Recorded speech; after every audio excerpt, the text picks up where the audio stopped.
यूसुफ एगो घर में काम करत समय गवाही पा गए। जानत हई का ह? यहोवा यूसुफ के साथे बाड़े। उनकरा करे वाला हर एक काम के यहोवा सफल कैले हवे। पोती पर देख करके अरे ई तो हमारा घर में एगो नौकर हवे, बाकी अद्भुत रीति से काम करत हवे। ई जवन करेलन अच्छा करेलन, दूसरा से अलग करेलन, ई बहुत ही अलग बाड़े। ई सोच के ऊ पोती पर का कैले जानत हई? उनकरा सगरी घराना के ऊपर उनके अधिकार दे दिहले, प्रमोशन दे दिहले। कहा उन्नति जानत हई? इंचार्ज। पोतीपर नाम के सेनापति के ऊपर, पूरा घर के ऊपर इंचार्ज के हुए यूसुफ। ओकर कारण खराई के जीवन। कारण का हुए? उनकरा जीवन के विश्वास के काम में दिखवला के जरिए वो उनकरा के कहाँ पहुंचा दिहले जानत हई? एगो घर में नौकर के जैसे खराई से रहले, और वो घर के अधिकारी बन के भी वो घर में खराई से रहले। वो अपना विश्वास के काम में दिखौले उनकर परमेश्वर कितना महान हवे। उ जवन काम के करेलन उनकरा जरिए मिले वाला प्रतिफल के कारण, सफलता के कारण वो घर के सगरी लोग जान गई परमेश्वर उनकरा साथे रहलन। यही से वो घर के अधिकारी बन गए। प्रिय लोग, ओकरा बाद हमनी के देखेली वो देश पर शासन करे वाला फिरौन के जीवन में समस्या आइला से वो समस्या के हल निकाले वाला खाली एगो बने के ह? यूसुफ नाम का एगो धर्मी व्यक्ति। उनकरा में परमेश्वर के दूतन के आत्मा रहेला। बोलाओ आदमी के बोला लिहले। यूसुफ से फिरौन पूछत हमें, हमारा सपना के अर्थ के तू बता पैब का तू बता पैब? ऐसे पूछला से ऊ यूसुफ का कहले जानत हई? हमसे ना हो पाई। यदि हमनी का होती जा तो का कहती जा? राजा जरूर बता दे। हमरा जैसे ज्ञानी व्यक्ति ये राज्य में तोहरा के दूसर केहू औरी ना मिली। सपना बताई चुटकी में हम बता दे। ऐसन बात से मालूम होई। बाकी यूसुफ का कहले जानत हई? हमसे ना हो पाई। कारण का बा देखल जाई। उत्पत्ति 41वां अध्याय, पहले 15वां वचन फिर 16वां वचन। फिरौन यूसुफ से कहले कि हम एगो सपना देखले बानी और ओकरा फल के बतावला केहू नइखे, और हम तोहरा विषय में सुनले बानी कि तू सपना सुनते ही ओकर फल बता सकेला। यूसुफ त फिरौन से कहले हम त कुछ नहीं जानत हई। निश्चय ऊ बता दिहले प्रिय राजा, हमरा से ना होई। ई का यूसुफ, तू तो बहुत बुद्धिमान हवा, स्वर्गदूत के आत्मा हवे। सोच के सपना सुनते ही तुरंत सपना के अर्थ बता देब। बहुत लोग तोहरा बारे में बतौले हाँ। ई का तू कहत हुआ हमरा से ना होई? हाँ राजा, हमरा से ना होई। तब फिर तोहरा के कहाँ यहाँ लेके आइल हमें? हमसे ना होई। बाकी हमरा परमेश्वर से सब कुछ ही संभव बाटे। पोतीफर के घर में काम करत समय वो अपना विश्वास के और अपना परमेश्वर के ना छोड़ ले। राजा के राजभवन में यूसुफ के लिया के अर्थ बता सकेला का? ई हमरा से ना होई। बाकी परमेश्वर से ई संभव बाटे। वहां भी वो अपना विश्वास के ना छिपा पौले, अपना परमेश्वर के ना छिपौले। प्रतिफल का भइल जानत हई? जब वो अपना स्वप्न के अर्थ बता दिहले त स्वप्न के अर्थ ही खाली ना बतावल, उचित सावधानी लिहला के सलाह दिहले। ई सब सुनला के बाद में फिरौन कहत हमें कि का कहत हमें देखल जाई 37वां वचन के। ई बात फिरौन और उनकरा सगरी कर्मचारी के अच्छा लागल। यही से फिरौन राजा अपना कर्मचारी से कहले, का हमनी के ऐसन आदमी जैसन ई बाड़े जेकरा में परमेश्वर के आत्मा रहेला मिल सकेला का? फिरौन के करा बारे में बात करत हमें? परमेश्वर के विषय बात करत हमें। इनकरा जैसे जेकरा में परमेश्वर के आत्मा रहेला मिल सकेला का? प्रिय लोग, मूसा आके फिरौन से कहले इस्राएली लोग के भेजे आराधना करे खातिर। ऐसन कहला से फिरौन का कहले जानत हई? यहोवा के ह? कितना दुष्ट, कितना घमंड बन के यहोवा के सेवा करे खातिर के, यहोवा की आराधना करे खातिर यहोवा के लोगन के, इस्राएली लोगन के भेज द। कहला से फिरौन का कहले जानत हई? 5वां अध्याय निर्गमन के किताब 1 अध्याय से। एकरा बाद मूसा और हारून फिरौन से जाके कहले, हाँ इस्राएली लोग के परमेश्वर यहोवा यूं कहत हवे, हमरा प्रजा के लोगन के जाय द कि ई जंगल में हमरा खातिर पर्व मनावे। फिरौन कहले कि यहोवा के हवे कि हम उनकर वचन के मान के इस्राएली लोगन के जाय दें। हम यहोवा के नइखी जानत। ई है उत्तर। फिरौन ई नाम ना है प्रिय। फिरौन जवन बा पदवी के नाम है, उनका पदवी के हमहन कहिला जाना मुख्यमंत्री, हमहन प्रधानमंत्री कहिला, वैसे ही फिरौन यानी वो देश पर शासन करे वाला के फिरौन कहली जा। यही से मिस्र पर शासन करे वाला व्यक्ति के फिरौन उनके फिरौन कहेलन। यूसुफ के दिनन में रहे वाला मिस्र पर शासन करे वाला वो फिरौन यूसुफ के आत्मिकता के देख करके, यूसुफ के परमेश्वर के विषय में सुन करके सबके सामने वो कहत हमें इनकरा जैसे परमेश्वर का जेकरा में आत्मा रहेला केहू के देख सकिला, केहू से संभव बाटे का? कहला से केहू जवाब ना दिहल। तो फिरौन कहत हमें का कहत हमें 39वां वचन। फिर फिरौन यूसुफ से कहले कि परमेश्वर तोहरा के जवन इतना ज्ञान देले बाड़े कि तोहरा तुल्य और केहू समझदार और बुद्धिमान नइखे। अब सावधानी से सुनी, वो देश में समस्या आ गई त उस समस्या के समाधान का हुए? विश्वास। मिस्र पर शासन करे वाला जब एगो सपना देखले और ओकरा के नींद न आवत रहे, ओकरा समय में फिरौन के जब घबरा देले रहे, वो देश में भयानक कष्ट के समय, अकाल के समय आवे वाला रहे। अकाल में लोग दुख उठौले बिना लोग रह पावल बता, वो कैसे रह पावले बाना जा? विश्वास के कारण। यूसुफ के परमेश्वर के प्रति विश्वास के कारण ही यूसुफ के परमेश्वर के साथ में वो आत्मिक बंधन वही दिन मिस्र में आयल समस्या के हल रहे। प्रिय लोग, प्रिय भाई और बहन लोग, समझ में आवत हुए? आज रौरी जीवन में कौनो समस्या होके, कौनो दुख हो, कौनो विपत्ति होके, वो विपत्ति के समाधान विश्वास। कौन सा विश्वास? राउर विश्वास। केकरा ऊपर विश्वास? परमेश्वर पर राउर विश्वास। फिरौन जैसे आदमी ही कहत हमें परमेश्वर ही तोहरा पर ही प्रकट कैले बाणे, परमेश्वर ही। ई बात फिरौन के कैसे मालूम भल कि यूसुफ के ही परमेश्वर ज्ञान देले बाड़े, परमेश्वर ही उनकरा पर प्रकट कैले। ई फिरौन कैसे जान गईले? कैसे जान गए? का प्रिय लोग, यूसुफ अपना विश्वास के छिपौला बिना, जेकरा पर विश्वास करेला परमेश्वर पर छिपौले बिना खुलम खुला उ बता दिले, राजा हमरा से ना होई, सपना के अर्थ बतावल हमसे ना होई, फिर हमारा परमेश्वर से होई, हमारा परमेश्वर से बतावल संभव बा। ई कह के राजा के सामने अपना विश्वास के हिम्मत से परमेश्वर के महिमा कर, तू अपना विश्वास के प्रकट कैले। बाइबल में अच्छा बात बाटे, जे हमार महिमा करेला उनके हम महिमा करब। आज हमनी में से बहुत से लोग परमेश्वर की महिमा करे के विषय में बहुते पीछे भइल बानी। इस सच्चाई बा। काहे खातिर? आत्मिकता ऐसने बा। काहे कि हमनी के विश्वास कमजोर बाटे, काहे कि हमनी के गवाही बिगड़ल बाटे,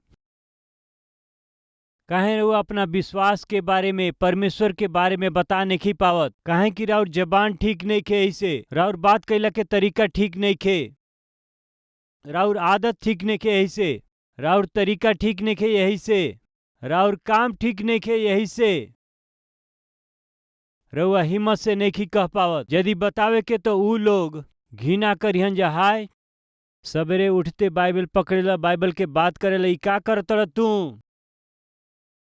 काहे ऐसे झूठ बोलत हवा? काहे ऐसे यहाँ के बात वहाँ करेला, वहाँ के बात यहाँ करेला? काहे ऐसन परिवार में झगड़ा लगावेला? शर्म नइखे तोहके? यह तोहके बाइबल कहेले न्याय से, खराई से, कमाई छोड़ के बेईमानी से कमात हवा, घूस लेके कमात हवा, यह तोहर बाइबल सिखावेले का? ऐसे पूछिए शायद, घृणा करिए शायद। ई सोच के हम का करीला? अपना विश्वास के छिपावेली, परमेश्वर के बारे में ना बताइलन जा। सीधा लोगन के आशीर्वाद से नगर के बढ़ती होखेला, भाई और बहन लोग रउआ के बढ़े के बा। यूसुफ जैसे उन्नति कैले रउआ उन्नति करी। उ कब संभव हुई जानत हई? यूसुफ के जैसे खराई से जियब त यूसुफ के समान हर समय परमेश्वर के साथ जियब तब यूसुफ के समान पाप से घृणा करब जब यूसुफ के समान पवित्रता से जिए के बा। ऐसन फैसला कैला पर वो यूसुफ के विश्वासी यूसुफ के दिखावल गई परमेश्वर के सामर्थ पूरा देश में मालूम हो गई। प्रिय लोग, वो मिस्र देश में यूसुफ एगो गुलाम के रूप में कदम रखले, जंजीर के साथ में गईले, हाथ में पांव में जंजीर के बांध करके वस्त्रहीन करके उनके वो देश में लेके अलन। प्रिय लोग, वो विपत्ति के समय रहे, संकट के समय रहे, बाकी उनकर जीवन परमेश्वर के हाथ में रहे। यही से वो विपत्ति से, वो संकट से परमेश्वर उनकरा विपत्ति से ऊंचा करे खातिर वो अनुकूल समय के बदल दिहले। प्रिय भाई और बहन लोग, आपका जीवन भी रहुआ वैसे ही होई। आपन कहे वाला केहू ना होके, अपना परिवार से दूर होके, अपना माता पिता से दूर होके, अपना लोगन से दूर होके, अन्याय करके ही यदि आज के दिन सबसे दूर होके अकेले बाणी तब बाकी परमेश्वर और साथे बाणे तो ये विपत्ति के समय में भी, ये संकट के समय में हमार परमेश्वर हाथ बढ़ा के ये संकट से ये विपत्ति के आशीष के रूप में बदले खातिर के वो सक्षम हमें। यूसुफ के साथ केहू ना रहे, हमार कहे वाला केहू ना रहे, उनकरा देश के लोग वहां नहीं खन जा, अकेले वो देश में वो कदम रख लें। ऐसे जब वो कदम रख ले तो उनकर उम्र 17 बरिस रहे। 13 बरिस ले बीत गई। ये 13 बरिस में वो देश में गुलाम के रूप में कदम रखल वो व्यक्ति 13 साल के बाद में वो देश पर शासन करे वाला आदमी प्रधानमंत्री के स्तर तक पहुंच गए। कहला से ये कैसे संभव जानत हई? ये कहला से खाली परमेश्वर से संभव बा। प्रिय, पिछला दिन में वाशिंगटन डीसी में एगो बड़हन प्रार्थना सभा आयोजित भइल रहल। देश खातिर, देश के भलाई खातिर के, वैसे ही पूरा संसार खातिर के प्रार्थना कैल जाई ऐसन बुलाहट दिहला से वो वाशिंगटन डीसी के व्हाइट हाउस के सामने एगो बड़हन भीड़ इकट्ठा हो गई। यही से वो लोग का कैल कि पूरा संसार भर में बहुत ही सामर्थ्य से उपयोग होखे वाला कुछ सेवक लोग के चुन के वो लोग निमंत्रण भेजल। ये अद्भुत वन डे प्रेयर मीटिंग में रउआ प्रार्थना करब का, रउआ लोगन के संक्षेप में संदेश देव का कह के निमंत्रण के ये दिन सेवक के भी दिहला से हम जवन संदेश देले रहली, खाली अमेरिका देश नहीं, दुनिया के सगरी कोना में जवन जवन लोग वो ग्लोबल डे प्रेयर में भाग लिहले, वो सब लोग दिहल हमारा संदेश के देखलें। अफ्रीका देश के एगो बड़ा कलीसिया के पादरी हमरा के संदेश भेजलें। राउर दिहल गईल संदेश छोट बाटे, बाकी वो हमरा के बहुत प्रभावित कैलस। Thank you so much for being a blessing. So ये सब जाने वाला एगो आत्मिक व्यक्ति बात करत समय का रउआ सोचली का परमेश्वर रउआ के इतना आशीष दिए करके संसार के सबसे उत्तम स्थान में रउआ के खड़ा करके उपयोग करिए। रउआ कल्पना कैली? ई कहला से उत्तर का बाटे बताई? कबो कल्पना ना कैली, कबही ना सोचली। हमार माँ का प्रार्थना करी जानत हई? हमार बेटा सेवक बने, ई हम आशा नहीं करत प्रभु, कम से कम सेवा करे वालन के हाथ धोवे वाला ही वो बन जाओ तो हे प्रभु बहुत बा प्रभु, रौरी सेवा में बड़ बात बा। काहे खातिर हमारा बारे में सब कुछ जाने वाला हमार महतारी ई सोचली कि कब सुधरी हैं, ई कब परमेश्वर के उपयोगी बनी हैं। वो समय हम थोड़ा हकला के बात करत रहली। हमरा बात कैला से हमरा पिता के समझ में ना आवत रहे, हमरा माँ के भी समझ में ना आवत रहे। बहुत ही स्पीड से हम बात करत रहली। ऐसे एगो सेवक बनब, एगो प्रचारक हम बनब, एगो सुसमाचार प्रचार करे वाला बनब, वो कबो ना सोचली। कम से कम सेवक लोगन के हाथ के ही बर्तन से पानी डाल के हाथ धोआवे वाला एगो सेवक लोगन के सेवा कैल ही काफी बा। ई हमार महतारी आशा कैली। बाकी परमेश्वर कितना अद्भुत परमेश्वर हमें, कितना आश्चर्यकारी हमें। जो ना परमेश्वर के हमनी के सेवा कर लेनी जा, उनकर कल्पना हमनी के प्रति बहुत ही श्रेष्ठ हवे, बहुत ही अद्भुत हवे, कल्पना से परे हवे। प्रिय भाई और बहन लोग, सीधा व्यक्ति के आशीर्वाद से वो नगर के बढ़ंती होला। रउआ यदि खराई से जियब त हमार परमेश्वर आशीष देवे खातिर तैयार हमें। कितना वो आशीष दी हैं, बहुत आशीष दी हैं। 13 साल पहले यूसुफ एगो गुलाम रहले। 13 साल के बाद में यूसुफ एगो देश पर शासन करे वाला बन गईले। ऊ अपना आत्मिकता के रक्षा करत, विश्वास के रक्षा करत, ऊ कहीं समझौता कैला बिना परमेश्वर के साथ अच्छा संगति रख के एक उत्तम शासन यूसुफ कर पौले।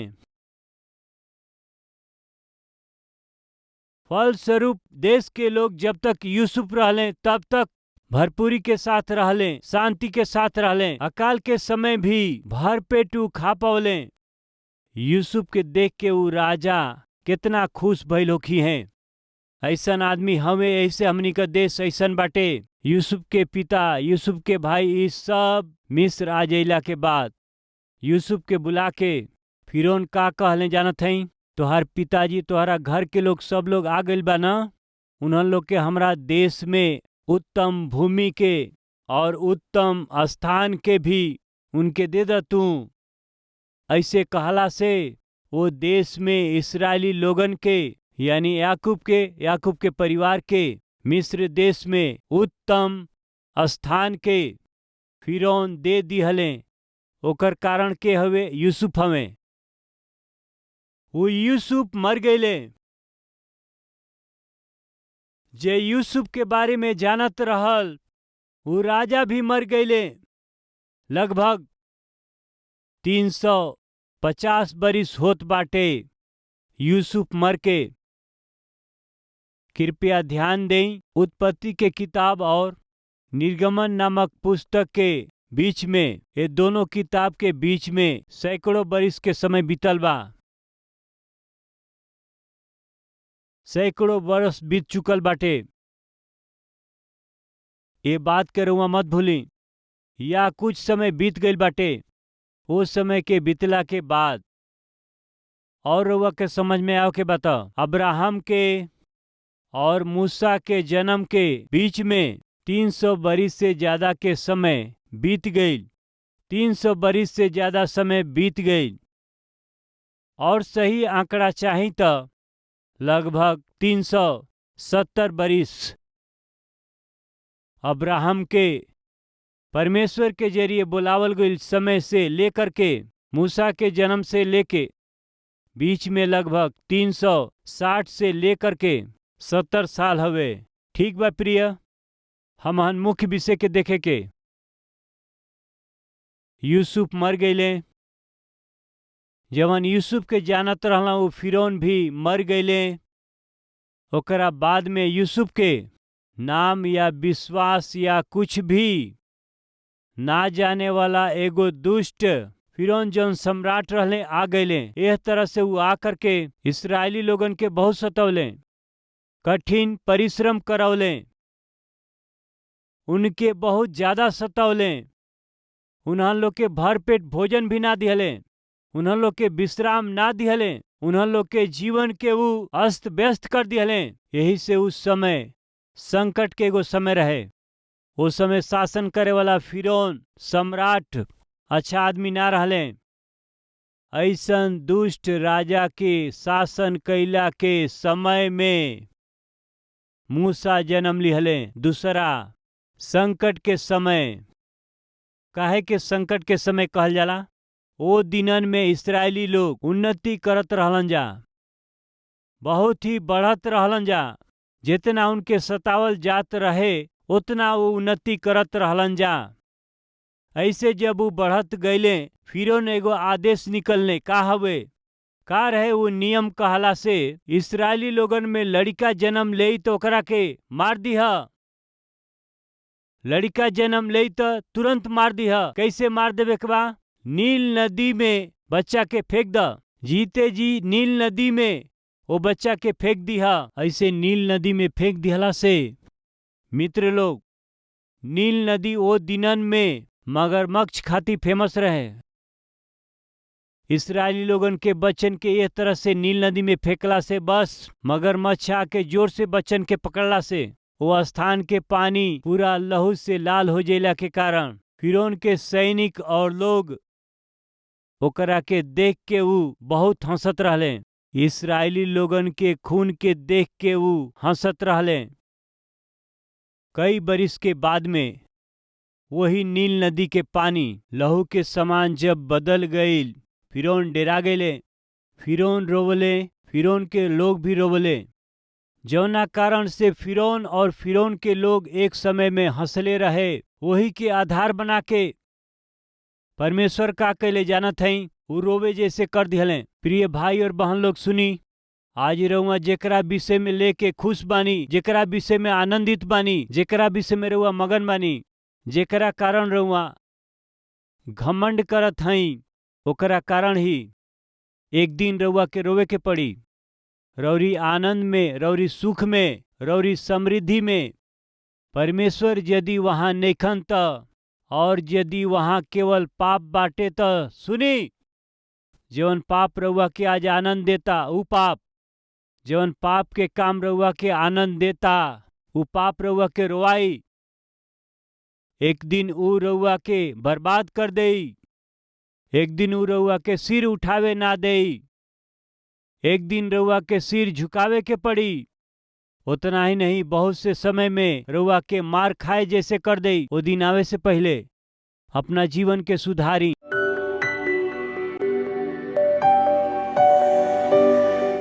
महान प्रेमी पिता परमेश्वर बहुत ही सीधा साफ हमहन से बात करे खातिर और धन्यवाद। हमहन के जीवन में संकट बाटे, विपत्ति के समय बाटे, विपरीत परिस्थिति, विपरीत वातावरण, विपरीत बुद्धि के लोग हमनी के बीच, हमनी के जीवन में पिता हमनी के सुख रहित, शांति रहित, मेल मिलाप रहित, स्वास्थ्य रहित, आर्थिक रूप से कमजोर करे वाला हमनी के जीवन में बाड़े। उनकरा विषय में सोचत और विचार करत पिता शारीरिक रूप से, मानसिक रूप से टूटल लोग बहुत बाटे। बाकी हमनी से आज साफ बात कैली। गुलाम के रूप में वो देश में यूसुफ कदम रखलन, तबो उनकरा आसपास के लोग सब अनजान रहले। फिर भी रउआ में जिए वाला यूसुफ कैसे अपना काम कैला के जगह में उन्नति कैले। वो देश पर शासन करे वाला प्रधानमंत्री के स्थान के उपा गईले। ओकरा पीछे के कारण ईमानदारी रहल, उनकरा साथ रउआ रहली। पिता जैसे यूसुफ के काम के दिहल गए रहे ओके धार्मिकता से पूरा कैले, और ईमानदारी के जीवन जैसे रहे उनकरा में आज वैसे हमन के भी जवन काम दिहल गए बा ईमानदारी से, निपुणता से, अच्छा रीति से हमनी का कर सकी जा अनुग्रह दें। यीशु मसीह के नाम से मांगत हैं पिताजी, आमीन।